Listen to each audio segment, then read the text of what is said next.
Anne Hidalgo est apparue très remontée sur le plateau de l'émission Le Grand Jury RTL Le Figaro LCI, le 31 octobre 2021. La maire de Paris, candidate socialiste à l'élection présidentielle, n'a pas caché sa colère devant les 3 journalistes chargés de l'interroger. Dans cet avou, une compilation de ses esclandres la montre tour à tour en train de casser un verre d'eau à cause d'un geste maladroit sous le coup de l'emportement, de qualifier de questions débiles les demandes de ses interlocuteurs, de demander aux journalistes de se réveiller sur les sujets essentiels et enfin, de traiter le presque candidat Éric Zemmour de guignol. Tout porte à croire que la femme politique de gauche, aux allures calmes d'habitude, a perdu son sang-froid. Comme son camarade communiste du Conseil de Paris, Liane Brossat, elle ne supporte plus l'omniprésence de Zemmour dans les médias.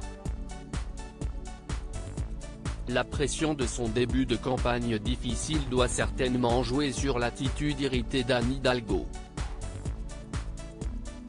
Les intentions de vote en sa faveur stagnent sous les 10% pour le premier tour de la présidentielle de 2022.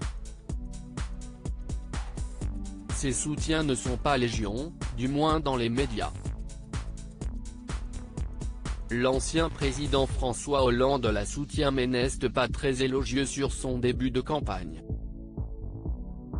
Pour autant, Anne Hidalgo a retweeté les soutiens qu'elle a reçus après sa prestation télévisuelle.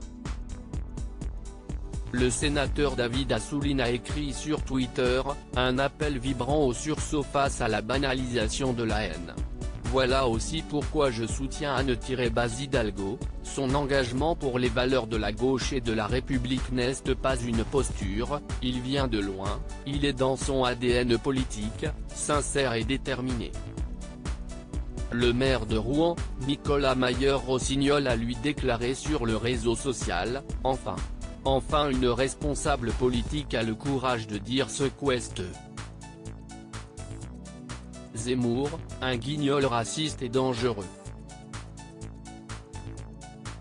Dans d'autres temps, tous les républicains seraient dans la rue pour le dénoncer. Merci Anne-Baz Hidalgo de porter haut les valeurs de la France. Réveillons-nous. Anne Hidalgo elle-même avait réagi à son intervention sur LCI, ce que je regarde aujourd'hui ce ne sont pas les sondages, c'est ce que vivent les Français. Ce que je construis avec des maires et des élus locaux, c'est une force politique qui appuie ma candidature social-démocrate et écologiste pour apporter une alternance à notre pays.